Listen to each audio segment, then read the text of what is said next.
Nous allons maintenant te montrer un autre échec des troupes russes, cette fois près de la ville de Vadar, en Ukraine. Une colonne composée de 6 chars russes et d'un véhicule de combat d'infanterie s'est lancée à l'assaut des positions ukrainiennes. Les soldats ukrainiens les ont laissés s'approcher du bord de la ville, là où une embuscade les attendait, armée de missiles Javelin. Lorsque les chars furent à la bonne distance, les Ukrainiens ouvrirent le feu. Le premier char fut immédiatement mis hors de combat. Quelques secondes plus tard, un deuxième char fut détruit, puis un troisième. Les Russes n'eurent même pas le temps de réagir.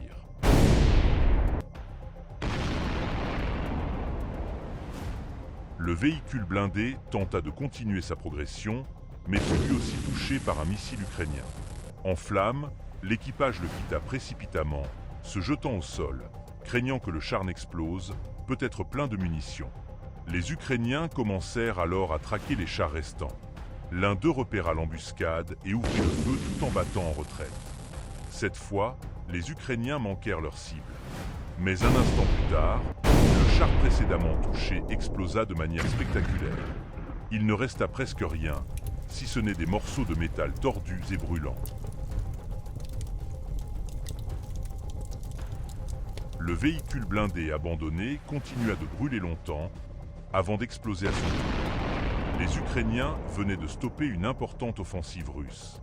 Furieux, les commandants russes appelèrent à l'aide leur artillerie la plus redoutée, le système de lance-roquettes multiples Solntsepyok, surnommé le « vaisseau du soleil ». Tout cela se déroula en quelques minutes à peine. Des missiles commencèrent à pleuvoir dangereusement sur les positions ukrainiennes. Souvent, les commandants russes agissent sous le coup de l'émotion, sans réfléchir. À ce moment-là, ils tirèrent sans compter, bien qu'ils soient déjà confrontés à une grave pénurie de munitions sur la ligne. Espérons que les soldats ukrainiens aient réussi à s'échapper. Le lendemain, les Ukrainiens détruisirent encore 2 chars russes. L'un fut touché par un missile Javelin et prit feu, tandis que l'autre, ayant repéré la position ukrainienne, tenta de l'attaquer, mais il fut lui aussi atteint par un missile anti-char. Dans la vidéo, on peut voir une partie du char s'envoler en spirale, mais le véhicule continua d'avancer, accélérant, jusqu'à ce qu'il heurte une mine sur la route. Les missiles Javelin restent une aide précieuse pour les Ukrainiens dans la défense contre les attaques russes, et jusqu'à présent, les Russes n'ont toujours pas trouvé le moyen de les contrer.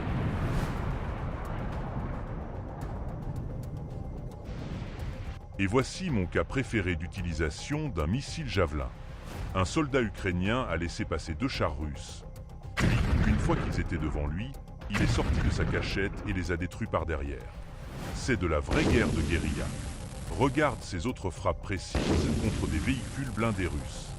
Une caméra installée sur un char russe a filmé l'instant exact où le char devant lui a été pulvérisé par un javelin ukrainien. Aujourd'hui, les soldats ukrainiens disposent de bien plus de ces missiles. Parfois, ils les utilisent même lorsqu'ils ne sont pas nécessaires.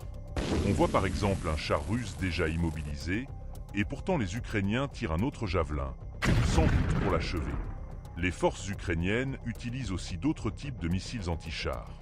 2 missiles américains TOW, montés sur un véhicule blindé 1V, se sont révélés redoutablement efficaces, ils ne ratent jamais leur cible.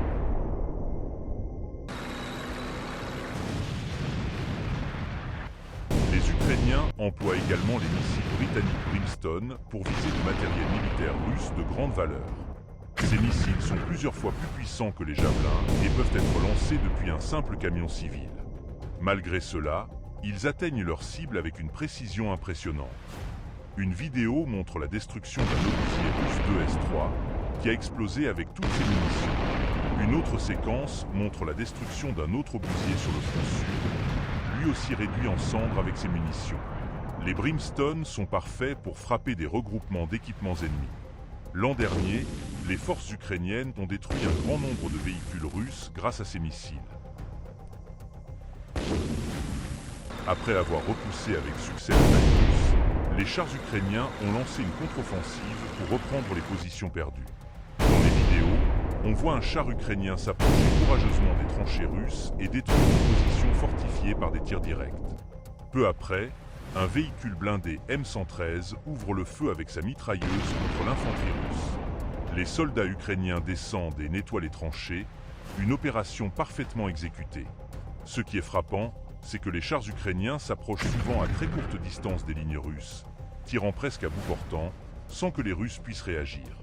Cela montre probablement un grave manque d'armes anti-chars côté russe. Les Ukrainiens utilisent de plus en plus leurs chars pour les contre-attaques.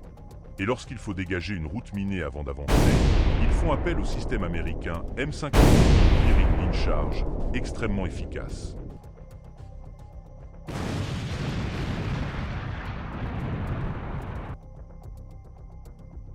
Malgré tout, les Russes continuent d'envoyer des soldats vivants sur la ligne de front.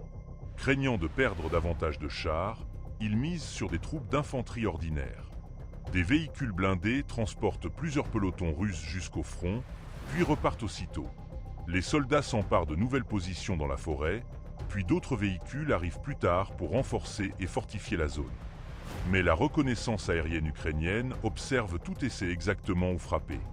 Peu après, les Ukrainiens lancent une attaque puissante avec une bombe guidée JDAM. Survivre à ce genre d'explosion est pratiquement impossible. Le souffle mêle littéralement le soldat à la terre et au feu.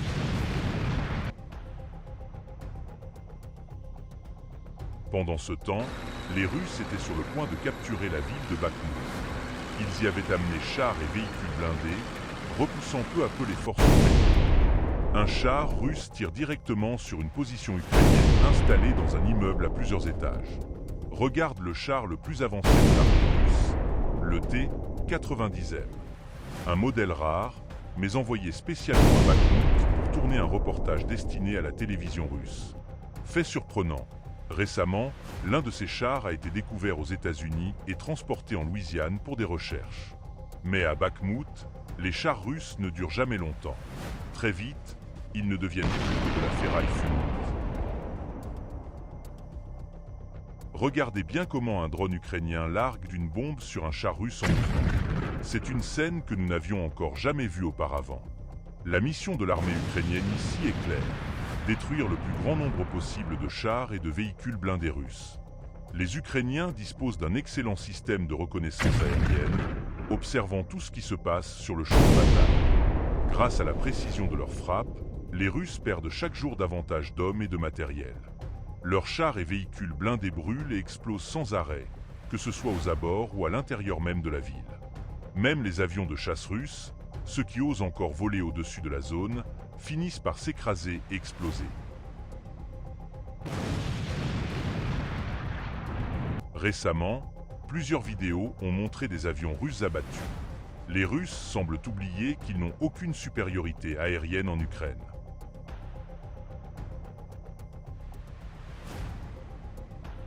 Dans la partie orientale de Bakhmout, les Russes ont installé un poste de commandement dans un bâtiment bien préservé.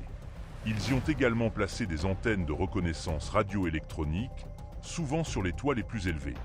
Mais le renseignement ukrainien a découvert leur position et a ordonné une frappe d'artillerie.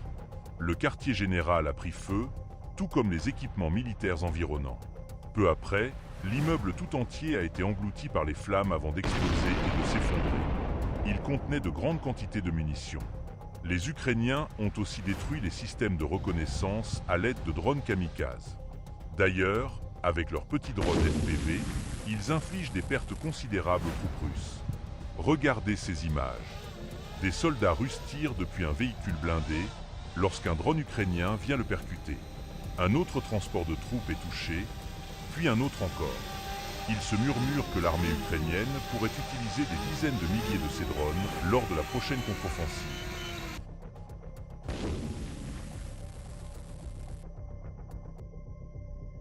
Les soldats russes ont pris l'habitude de cacher de petites réserves d'armes dans des maisons civiles avant de s'y réfugier eux-mêmes. Mais l'artillerie ukrainienne les frappe sans relâche, ne leur laissant aucune chance. Parfois, lors de leur repli, les Ukrainiens abandonnent volontairement des immeubles fortifiés de plusieurs étages. Les Russes les occupent, installent leur position. Mais le bâtiment est piégé en secret. Et pendant la nuit, les Ukrainiens le font exploser avec tous les Russes à l'intérieur.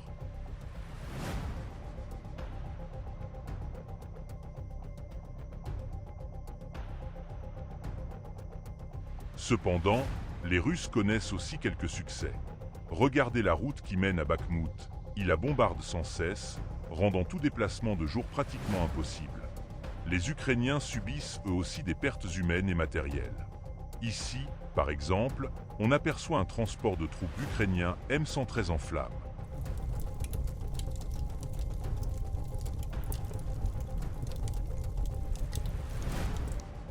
Les Russes ont même réussi à capturer un de ces véhicules et l'utilisent maintenant, marqué du symbole Z.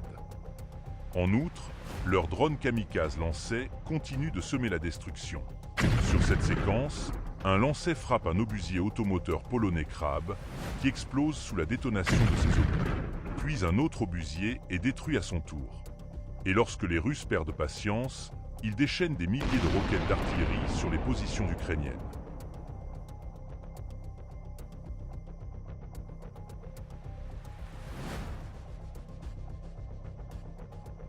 Dans l'ensemble, les Russes se préparent activement à la défense. Pour cela, ils font sauter les ponts afin d'empêcher les Ukrainiens de les franchir lors des prochaines contre-attaques. Alors, abonnez-vous à ma chaîne pour ne rien manquer. Bientôt, nous aurons de nombreuses nouvelles séquences montrant ces armes en pleine action.